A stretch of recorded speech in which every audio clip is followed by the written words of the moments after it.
Good morning, students. In the previous class, we have discussed about the classification of carbohydrates. There too, we have discussed on the basis of the hydrolysis criteria. It has been categorized into monosaccharides, oligosaccharides, and polysaccharides. Today, we'll discuss more about monosaccharides, as the word monosaccharide, in which mono it stands for one and saccharide means sugar. So obviously, do we have discussed that these are the simplest one unit sugars. They have the general formula CN H2N ON, where N it varies from 3 to 8. So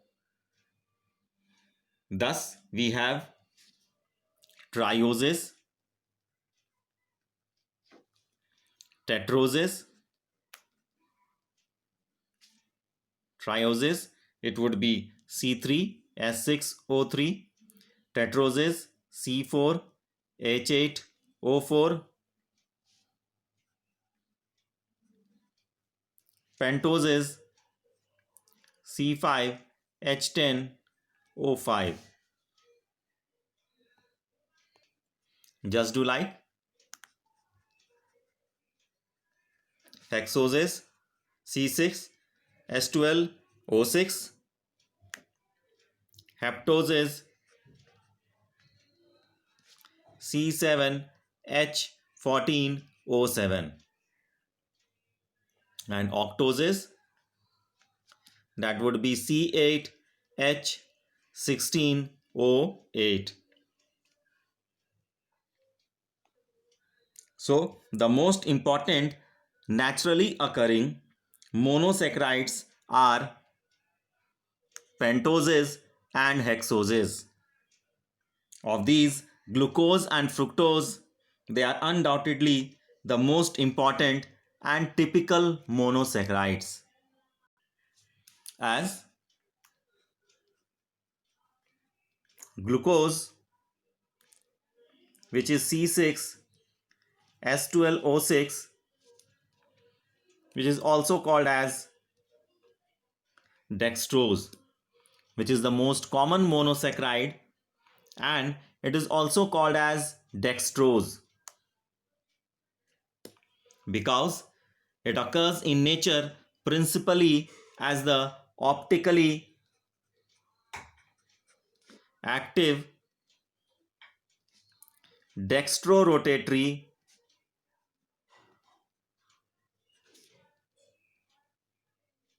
isomer. Now let us first of all try to understand about the optical isomerism.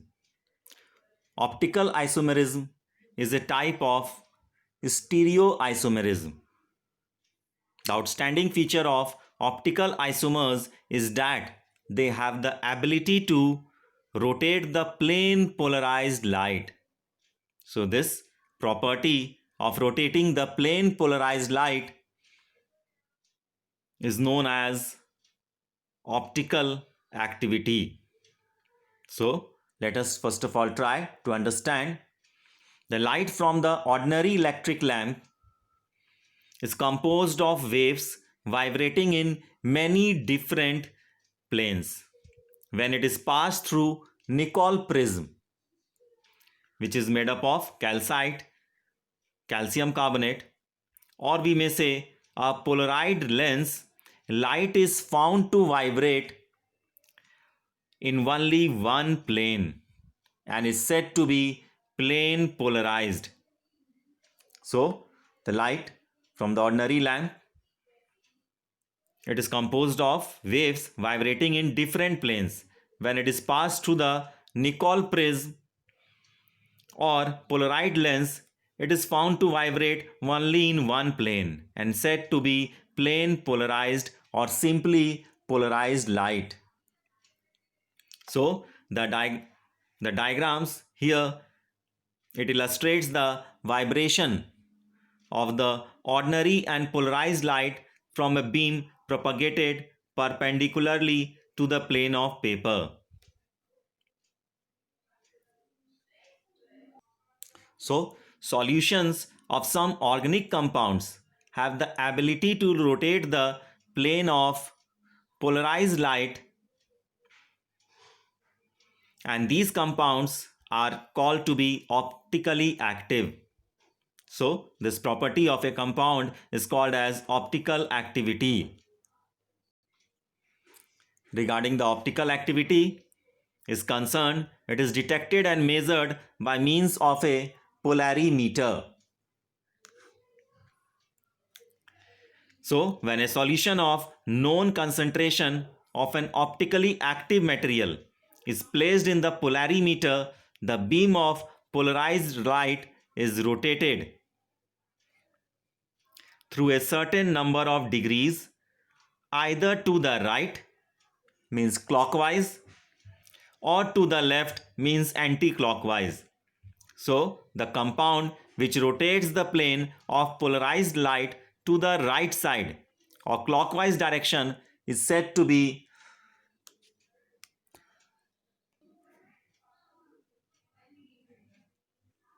dextrorotatory,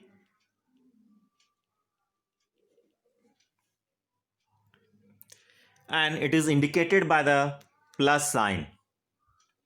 Whereas the compound which rotates the plane of polarized light to the left side, means anti-clockwise direction, then it is said to be as levorotatory, and it is indicated by the minus sign. The magnitude of the rotation in degrees is referred to as the observed rotation.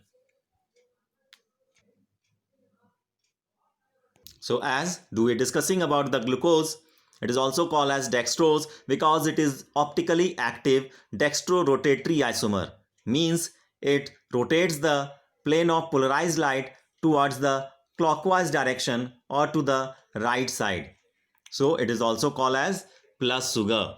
And as it is glucose, it is found in most sweet fruits, especially grapes, honey, and it is also an essential constituent of the human blood. Normally, the human blood,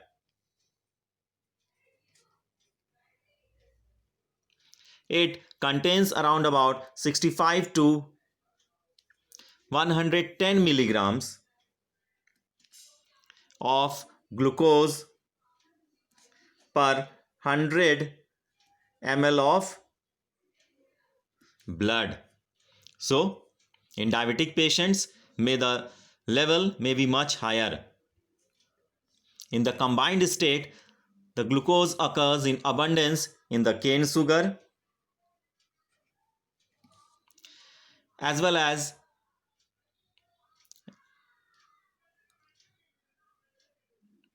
it is also present in the starch and cellulose as polysaccharide units. So as we may observe the structure of glucose, where we can observe that it is having an aldehydic group and its formula is C6H12O6, whereas the structure of fructose has been drawn here. The formula is also having the same as to the glucose, C6H12O6, but here we may observe the glucose is having an aldehydic group, whereas the fructose is having a ketonic group. So, on the basis of chemical composition, monosaccharides are categorized into two groups. The first group is the aldose group, whereas the another group which is a ketose group. In the case of aldose group, the monosaccharide which is containing an aldehydic group at one end and CH2OH group at the other end of a carbon chain is known as aldose. For example, here we have drawn the structure of glucose, which is called as aldohexose, whereas the structure of fructose has been drawn here, which is having a ketone group, so it is called as ketohexose. So in the case of ketose, we may observe the monosaccharide is containing a ketone group at the carbon situated before the terminal end, that is at the second carbon atom, and it is known as ketose. So here it is having 6 carbon atoms, so it is called as ketohexose, and the glucose is known as aldohexose. So we can correlate with the definition of the carbohydrate that we have discussed, that carbohydrates, they are the polyhydroxy aldehydes or polyhydroxy ketones. We may observe whether it is aldohexose or aldoketose, they are having number of polyhydroxy groups, whereas in the case of ketose, it is also having number of polyhydroxy groups. In the case of ketohexose, having the ketonic group. So the fructose, it is also an important ketohexose, and it is also called as levulose, because the naturally occurring form of fructose is levorotatory, means it rotates the plane of polarized light towards the left hand side. And fructose, it is found along with the glucose in the juices of ripe fruits as well as in honey. In the combined state, it also occurs in the sucrose, whereas in the polysaccharides, inulin, the inulin which is obtained from plants such as dahlia, that is also having that particular monomer made up of the monomer fructose.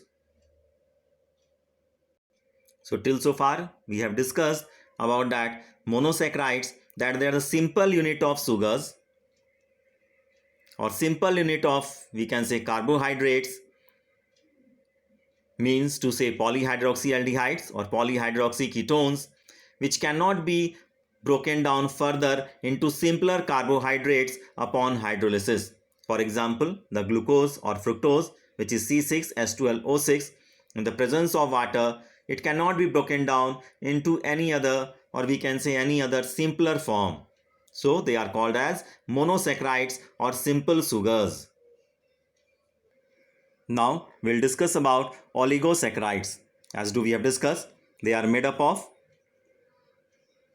2 to 10 units of monosaccharides or simple sugars, means the oligosaccharides containing 2 monosaccharide units are called as disaccharides, and those containing 3 units are called as trisaccharides.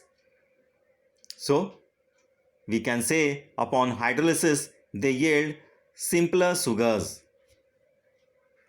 For example, here we have written few disaccharides. The sucrose, which is a disaccharide which produces 2 monosaccharides on acid hydrolysis, means it will yield 1 molecule of glucose plus 1 molecule of fructose. Just like the maltose, which is cereal sugar, upon hydrolysis it yields 2 units of glucose.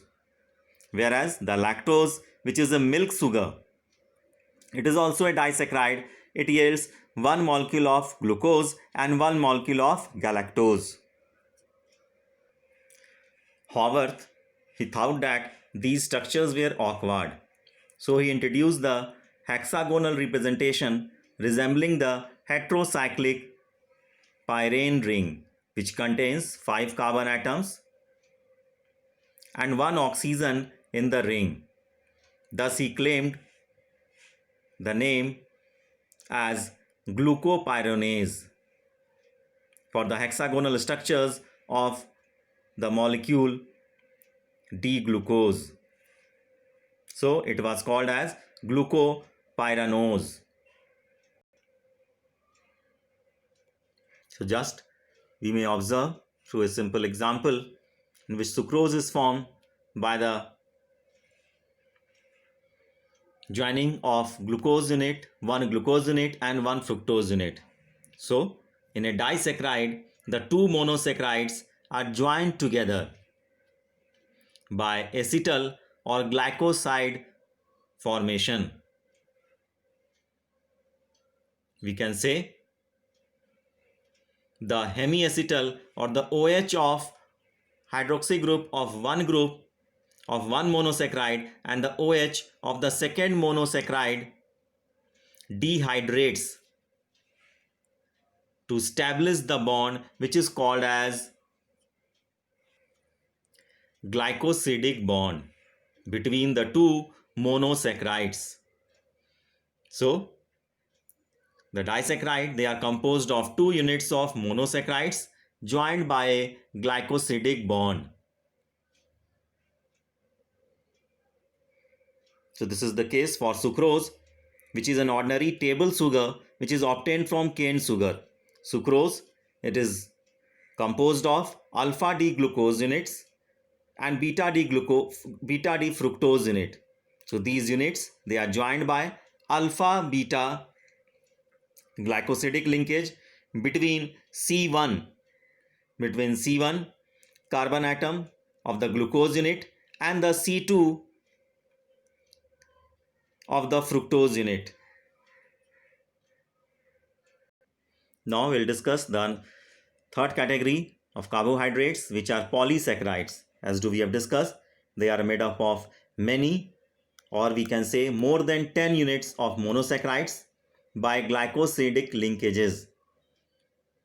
By far the most important naturally occurring polysaccharides are starch,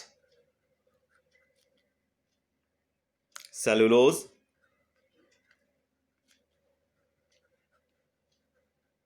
glycogen,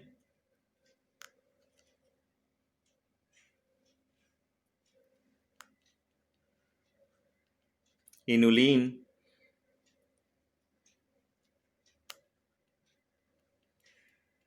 dextrin, etc. So as starch, it is the main contributor of carbohydrates in our diet. Obviously, it exists exclusively in plants, stored in the seeds, roots, fibers, and act as food reserves. The chief sources of starch are cereals, potatoes, corns, rice, etc. As a starch, it is actually a mixture of two structurally different polysaccharides, which are amylose, about 20%,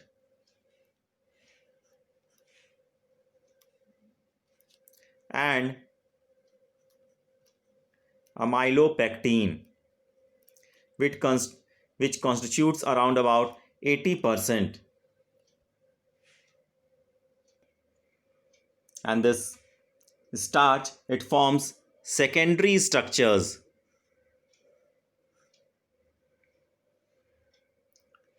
So they form the helical secondary structures, due to which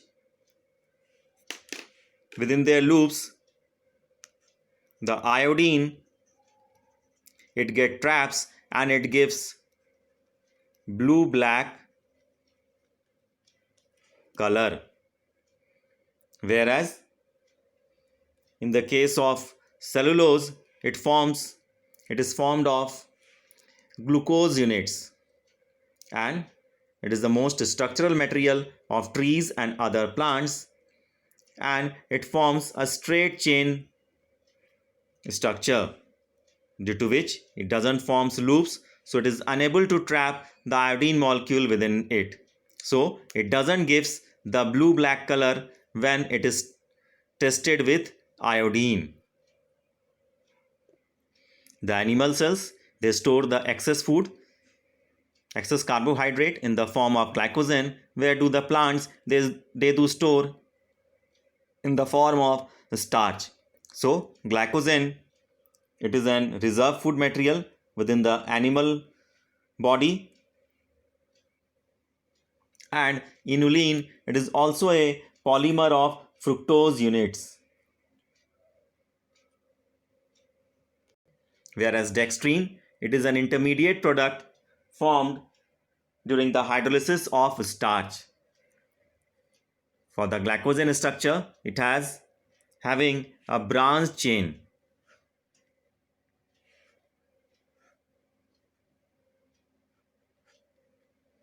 The right side of the end is having the reducing sugar, whereas the left side end is having the